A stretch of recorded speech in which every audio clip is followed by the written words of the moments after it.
For me, is a reminder of the importance of being passionate about things and committed on the long-term scale of things. And given the fact that he's cranking over on 80 years tonight, I think this is a perfect time to give the old cheers on him. Our first reader tonight is coming all the way from Darwin, Australia. Please welcome Christian Book to the stage. One of my good friends, Darren Worshler, decided that it would be fun to translate a poem by Bill Bissett by running the poem through the Microsoft spell check function in Microsoft Word. I was printing bile. The kid ate by the metal Honda. Thank you one and all, and happy birthday, Bill Bissett.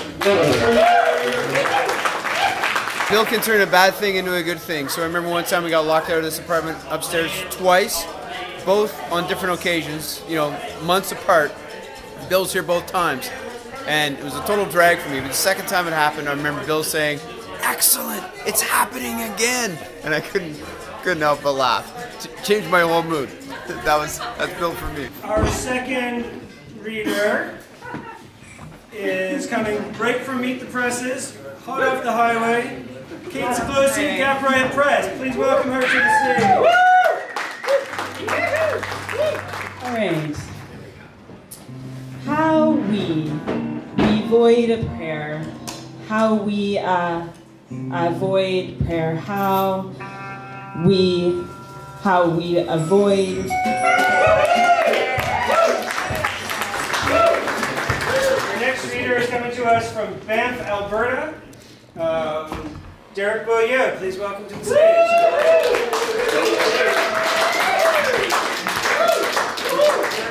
Thank you, Bill. Good, how are you? Is this going okay so far? Wonderful. Bill Bissett means the absolute freedom of the press in Canada. He means being able to express a poetry of difference. He means loosening the hold of printing and returning it to the people, to the writers. He means a way of seeing language that represents how we actually think, how we actually feel, and he represents the future of writing in Canada. I'd like to, unfortunately I printed it in little tiny type, so I'm going to have to do this for a bit. But this is, compared to some humans, these concrete blocks are warm. Oh, fuck off! He has led the way to us since the early 1960s, and he continues to, and it's a thrill and an honor to be here to help celebrate his 80th birthday. Religious, cruel taste givers? Fuck right off! Leave us our hearts!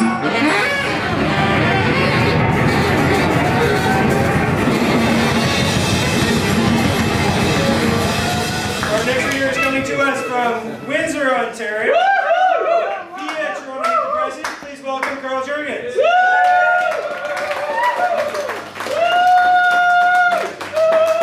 Okay, so Bill once said, maybe we should come before we go.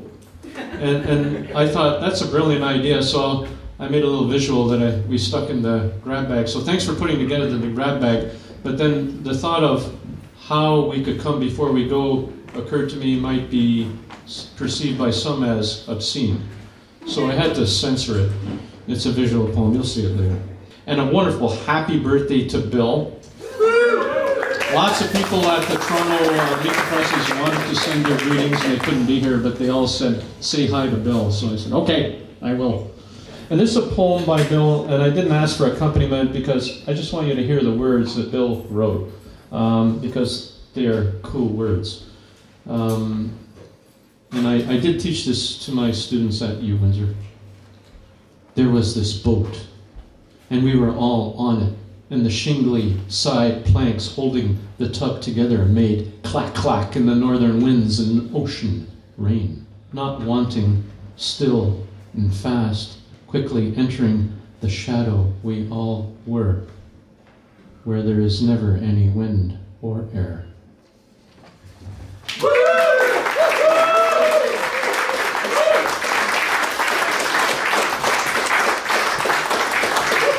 There was an eruption that happened in about 1962 in Vancouver that was led by Bill Bissett in the Canadian art scene, and it is the start of what is everything that's cool about English Canadian art, and it all points back to Bill Bissett.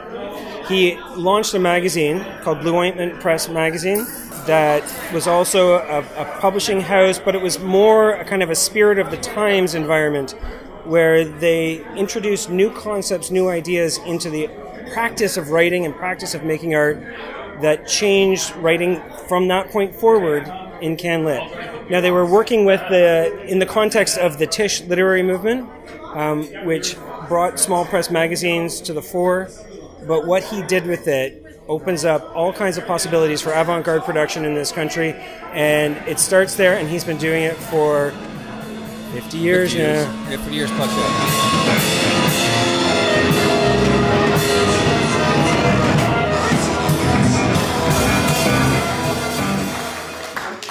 To welcome onto the stage Franco Cortese from Pelham, which is a regional neighborhood in this part of the country. Our first local representative, now that Kate's off in the big city.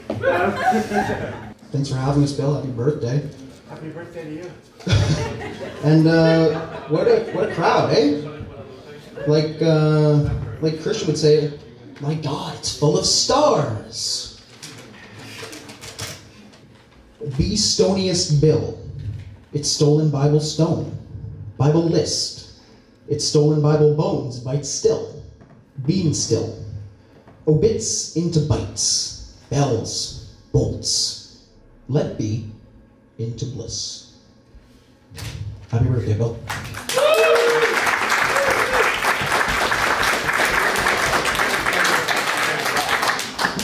I don't know if this is my favorite poem of Bill's because there are so many, but this one, I was there. It's called The Swans of Etobicoke. It was when we looked to find and saw the swans, and one of them, its wings singed. Thought it not only how fleeting everything is, also how wonderful.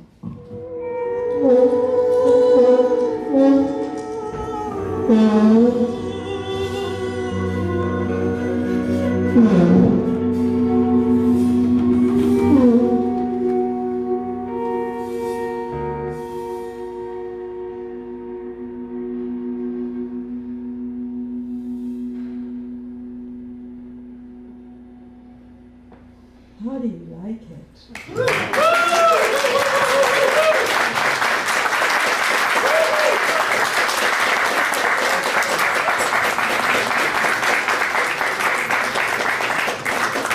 To echo one of the things that's been sort of mentioned over the course of the night, radical openness, radical optimism, but a lot of love.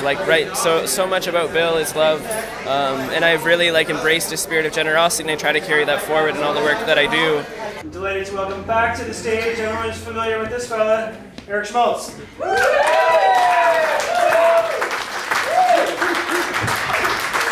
I have a poem called Crossing Directions. Happy birthday, Bill. It's nice to see you. Of the universe, one spirit should be held up to the many stars we know shine within ourselves. To sort of illustrate how much I do love Bill, I have a Bill tattoo, actually. So this is the outside graphic to Awaken the Red Desert. So I have that tattooed on my body as a reminder of Bill and everything that he signifies.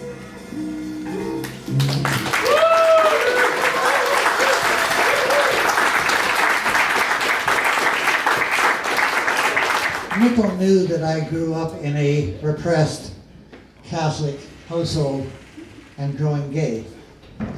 They said to me one day, have you read Bill Bissett? No, I haven't. Maybe you ought to. So I went out and I bought Sailor, 1978. It's a marvelously fetching picture of Bill on the cover. And with a name like Sailor, I'm thinking, hey, Sailor. As I flip back through the book from the reverse, I come across a drawing. I don't notice that there is a sun moon in the middle ground. I don't really notice at first that his arms are featherful wings. But I do notice that he has a rager that is pointing heavenward, and it is such a magnificent rager. There is also accompanying the rager two charmingly concentric umlies. As I turn the page, and I am thinking, you can do this? You can actually draw this in a book of poetry, and you can do this? My gay repression is like thwarted and mixed up and bothered, and I'm thinking, Jesus Christ, you can, I don't know really how to put it together, right? So, and I'm thinking of Nickel, I need to read Bissett, and I have not written any gay material at this point. I've hardly written it to myself, let alone anybody else. So I turn the page, and there's a coda here. I believe it belongs to Huron Angel, but I haven't read the whole poem. I read just this coda. And in this coda, there is a large typographical space because something happens. And what happens is we see, hear, read Bill thinking.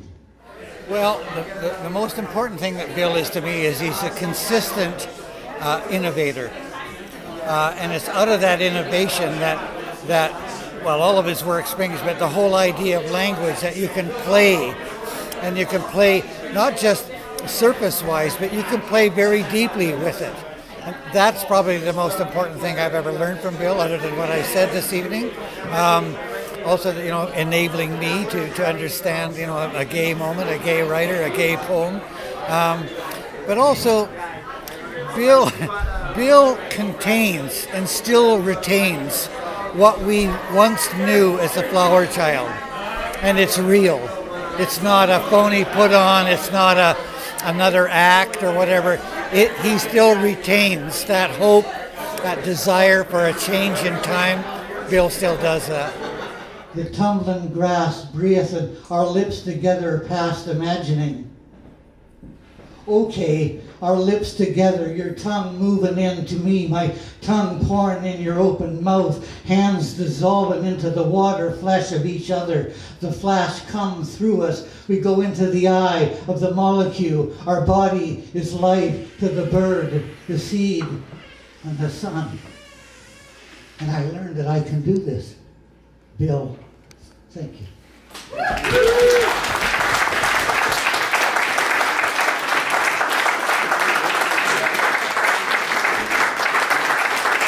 There's really no way to measure the value of radical openness.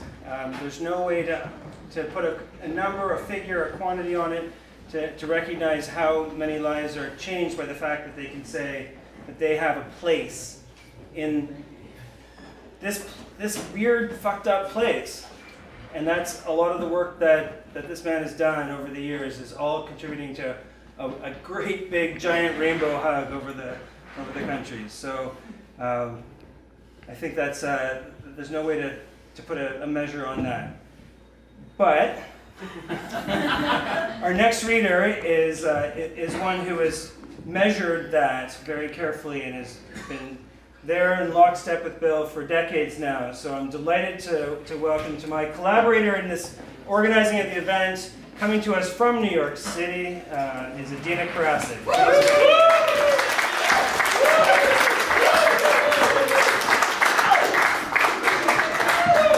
Hey everybody, it's so great to see you. I am thrilled to look out and see so many lovers of Bill. Well, I didn't mean lovers, but you know what I mean.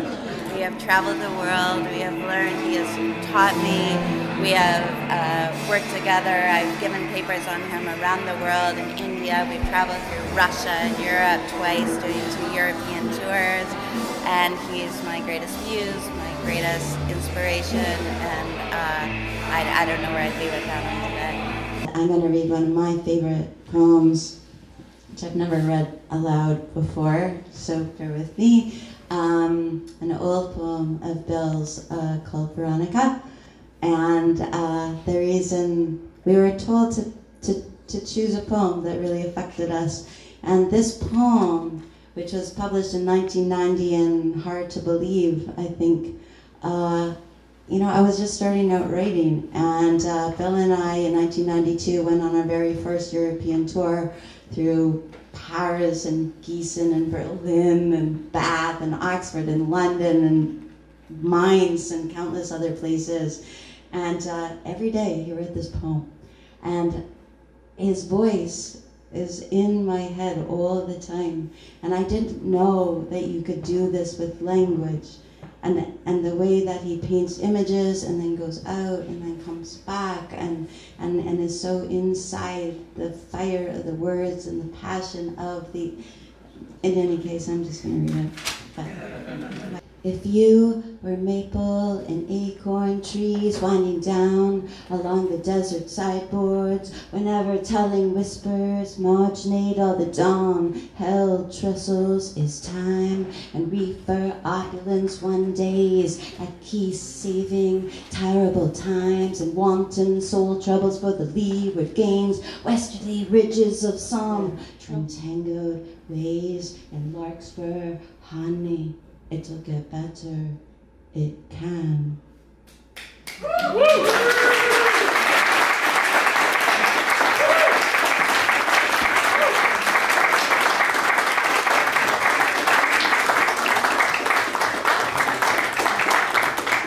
Hi, everybody. Hi. Hi. Bill. Jan. Happy birthday. Happy birthday, Jan. I was thinking about, you know, I met Hazel around the same time that I met you. And I met you because I went to the very first poetry reading that I ever went to, which was a poetry reading that you gave at the London Public Library.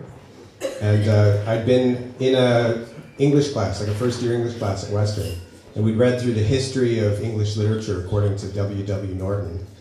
And it moved on to the Canadian portion of the thing. We were reading the little M&S anthology, Contemporary Canadian Poets. And then the professor said, you know, one of the poets in this anthology is going to be reading at the public library downtown. And I thought, well, I've never been to a poetry reading, so maybe I should go and check this out. So I went downtown, went to the library, went into the room, and they had the chairs set up in a circle, right, like almost like a therapy group. And I was trying to figure out who the poet was, because I didn't actually know who the poet was. And I chose the guy that was wearing a mock black turtleneck sweater with a jacket on, with patches on the sleeves. He looked like a poet to me. But then that guy, I had my stereotype wrong or something, because that guy stood up. He was the professor who was hosting the reading, and he introduced Bill Bissett, who then stood up, pulled a maraca out of his back pocket, and started shaking the maraca and tapping his foot, and which completely freaked my gobble. I had no expectation that this was going to happen. I have to admit, Bill, it both completely enthralled me and scared the shit out of me. It was great. And I went, after the reading, I was kind of, my mind was blown a little bit, and I went to the library, and I found the press that Bill had run for years, called Blue Ointment Press. And it was really strange as somebody who was used to reading books that, you know, looked like books. And he had made all these, some of them looked like they'd been made out of refuse and they'd been stapled. And Mimeo, I discovered Mimeo because of Bill, but I also discovered that anybody could be a publisher. All you had to do was just make copies of things and put them together, right? And say this is a book. So I started doing that kind of stuff, and it's, I mean, now all these years later, right? the press I started a little press called Boondoggle Books at the time, and then that became Book Thug, which has now become Book Hug. And Hazel and I are still together. We hung out. I actually subletted Bill's apartment in London, Ontario, above the Magic Mountain Trading Company. Like, what a more perfect place to rent an apartment from a strange and wonderful poet and painter. And he'd left all his paintings up, and he said that part of the deal of subletting was you got to pick one of the paintings. So we still have the painting. It's hung up in our kitchen. It's birds and people singing in the forest. And so Bill lives in our house, in a big way. So just thought I'd share that. And the poem I thought I'd read is one that I tend to go back to all the time with Bill. And I don't really know why, but I do. And it was originally published in Awake the Red Desert, but does appear in his Beyond Even Faithful Legends. And it's called The Canadian. On the train, back from the Empress dining car, snowing woodlands, pulling through Manitoba, recall how some years after the second centenary of the founding of Halifax, which date I commemorated with sign above my father's street door. And where is the food on this train? This one to show me Allah in all things. For then, in ourselves the best food, we share the bounty on this iron horse.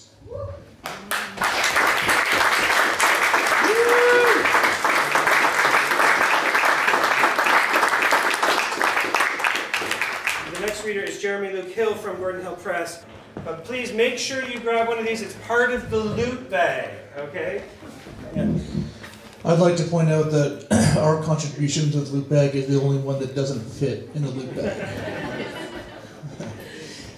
I wasn't expecting to read this, so I was going over it about 2 minutes ago. I'm going to read you where it comes from first.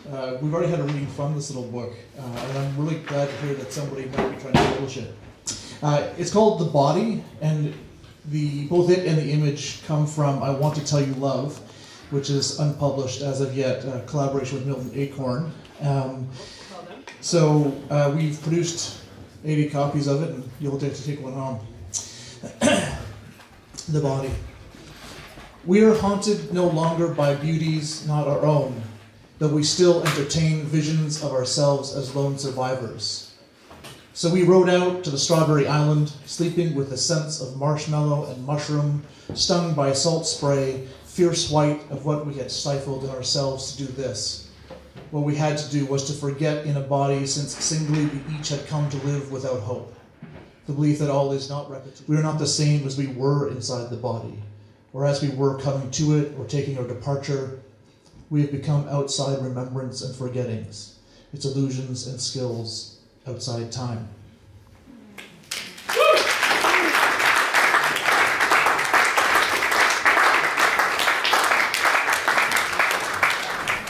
Visit is a poetry mentor, artist mentor. Who was that?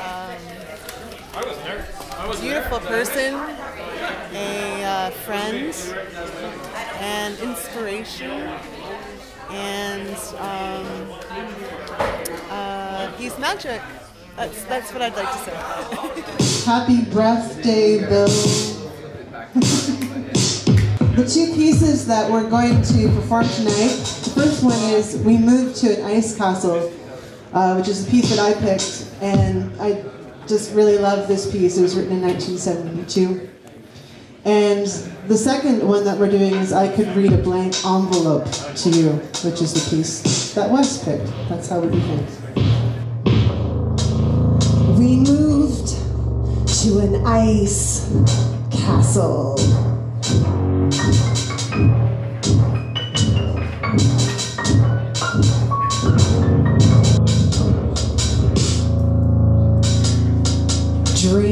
Dreams of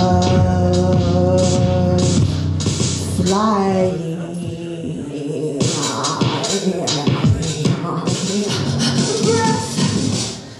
Cries, keeping the air just that warm so the earth doesn't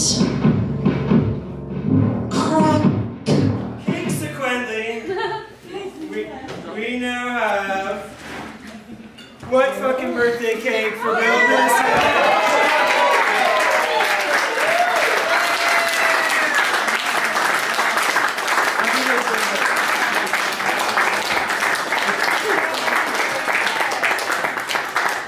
So we're going to take a minute right now. Slice it. We don't have any plates, but we have some hot dog containers. 1980, there was a debate about whether a young publisher from British Columbia was producing obscene literature. And it was this poem that they were talking about. And I want you to judge whether or not this is obscene. A warm place, a warm place, a warm place, warm place, warm place, a warm place, warm place to share.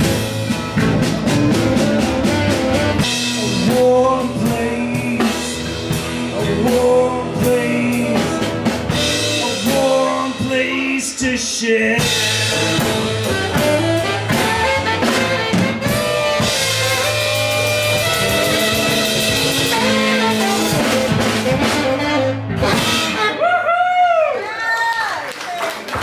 I found Bill Bissett's work when I was taking a class on Canadian poetry with Len Early, who's lovely. To me, Bissett means taking the material that's in front of you, which in my case is a typewriter, and letting it overlap and fold in all over itself and revealing the beautiful things that are inside it instead of just taking what's been given. Bill Bissett.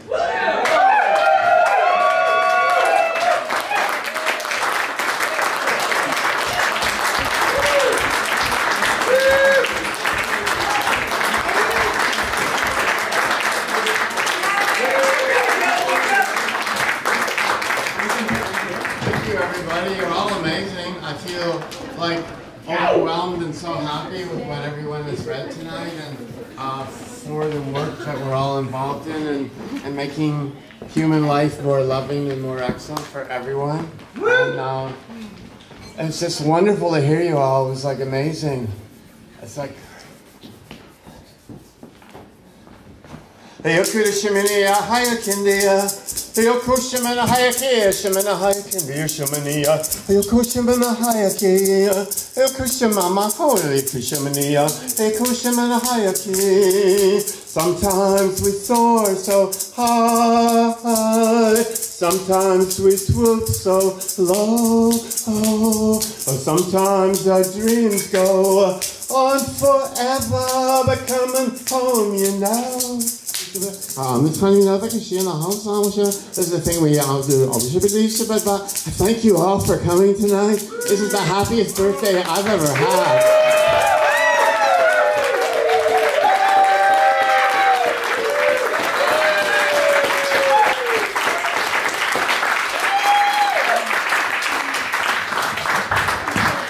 I need to get turned on. Don't we all? I know. And it's so hard not to be, too. I just want to... Don't you just want to sometimes? Dependant, right? Dependant. You know what? I'm happy to do it without being mic'd. Well, I'm really happy about that. Excellent, Stephen, you rock. By the way, you all rock here tonight, and weren't everyone that did everything, weren't they like wonderful beyond my wildest dreams of wonderfulness? That's what I felt all night. It's amazing.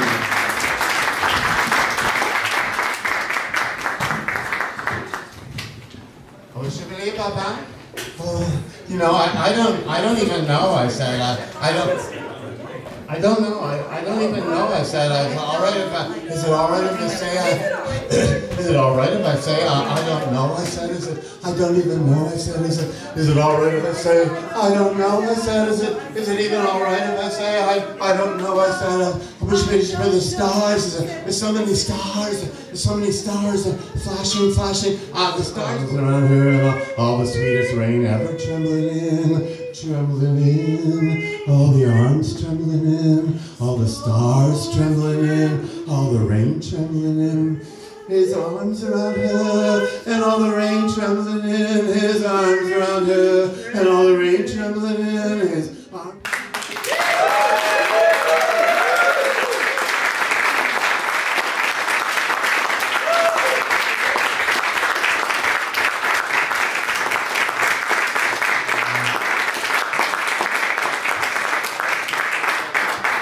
Thank you very much.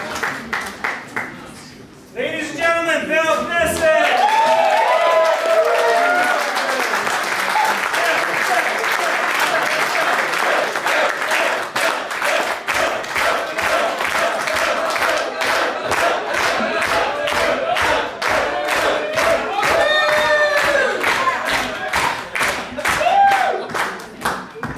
Really, you want more?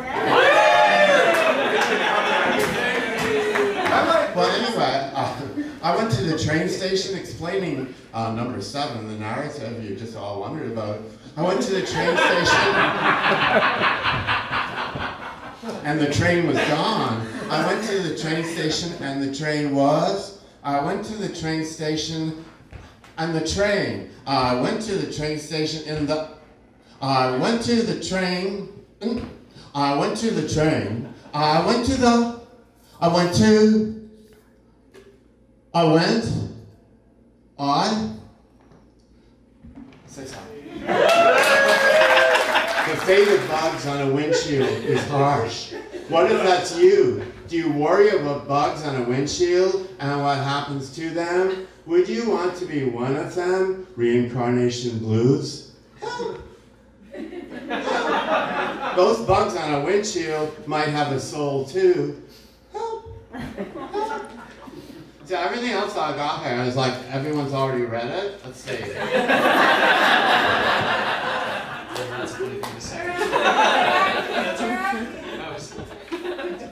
Oh my God, everything's been read. Thank you very much.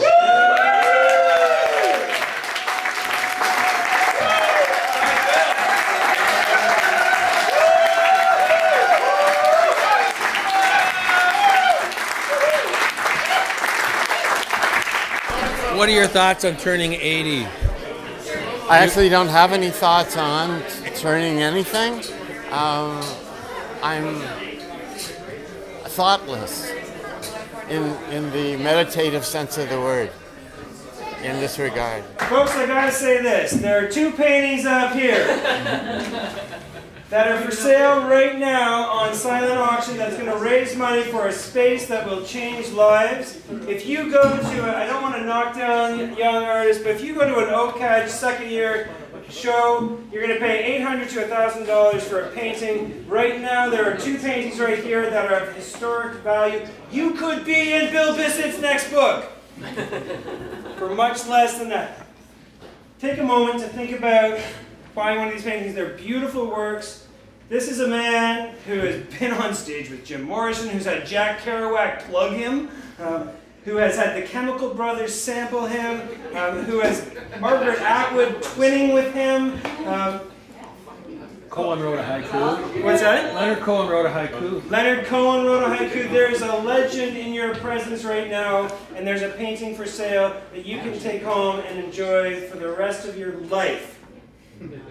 Yes. And they would get 3 copies of my books forever. And you'll get 3 copies of Bill's book forever.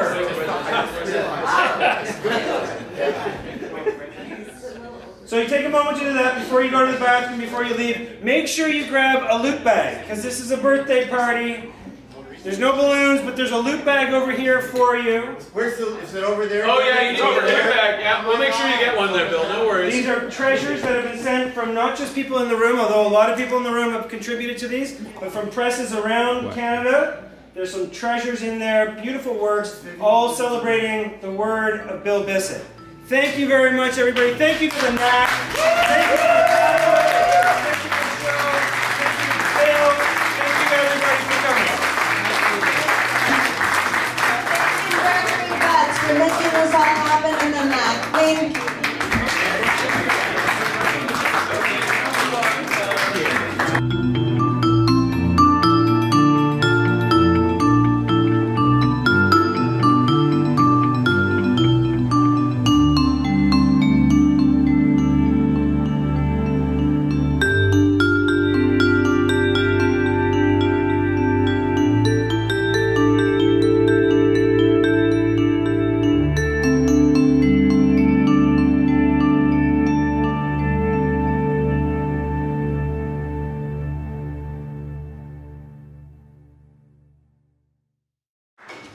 1939 was a bad year for humanity, but it was also the year that Lunaria gave its greatest gift to planet Earth and gave us Bill Bissett. And this country hasn't yet recovered.